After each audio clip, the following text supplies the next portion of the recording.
Halo, selamat datang di channel Edukasi Saham. Jumpa lagi bersama saya Uswatun Hasanah.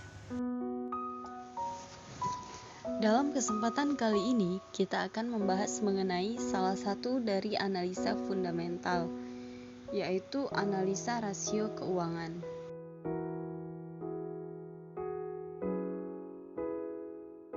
Analisa rasio keuangan merupakan bentuk analisa untuk mengukur kinerja perusahaan berdasarkan data perbandingan yang ditulis dalam laporan keuangan, seperti laporan neraca, laporan laba rugi, atau arus kas dalam satu periode tertentu.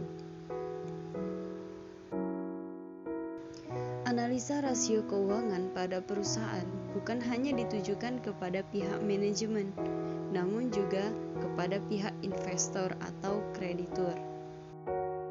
Bagi investor, analisa rasio keuangan menjadi bahan penilaian seberapa sehat perusahaan tersebut dalam mendapatkan suntikan investasi.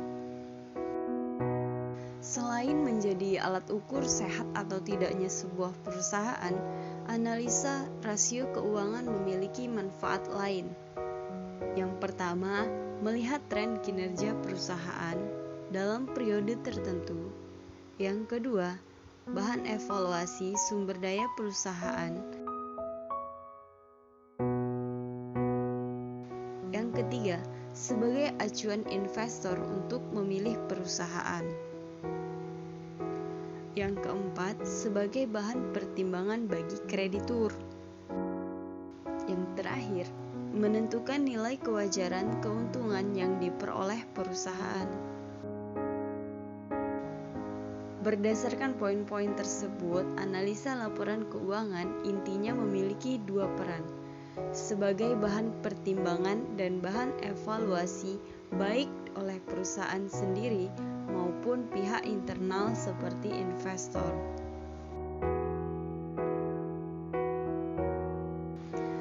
Analisa rasio keuangan perusahaan minimal terdiri dari 5 analisa. Yang pertama, rasio likuiditas. Yang kedua, rasio aktivitas. Yang ketiga, rasio rentabilitas. Yang keempat, rasio solvabilitas. Dan yang kelima, rasio pasar.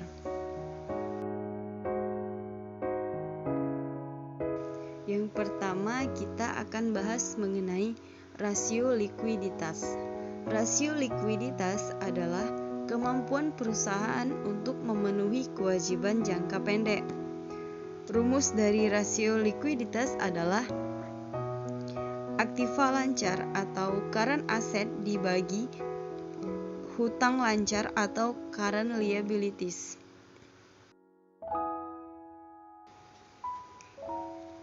Yang kedua, rasio aktivitas adalah kemampuan serta efisiensi perusahaan dalam memanfaatkan aset-aset yang dimilikinya. Rumusnya adalah penjualan bersih atau net sales dibagi total aset rata-rata. Selanjutnya ada rasio rentabilitas. Rasio ini menunjukkan seberapa besar tingkat keberhasilan perusahaan di dalam menghasilkan keuntungan. Net profit margin. Rumusnya adalah laba bersih setelah pajak, earning after tax, dibagi penjualan bersih atau net sales. Kemudian ada rasio solvabilitas adalah kemampuan perusahaan untuk memenuhi kewajiban jangka panjang, biasanya disebut dengan rasio leverage. Debt ratio. Rumusnya adalah total hutang atau debt dibagi total aset.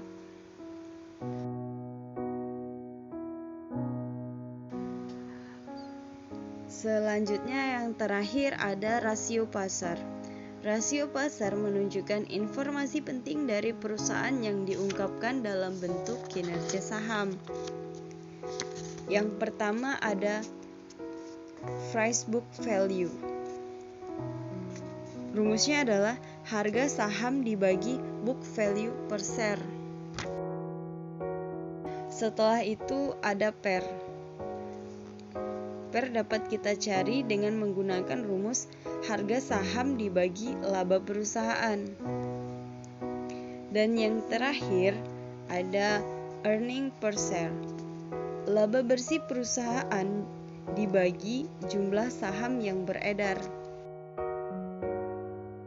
Demikianlah penjelasan singkat mengenai analisa laporan keuangan. Terima kasih telah menyaksikan. Sampai jumpa di video selanjutnya.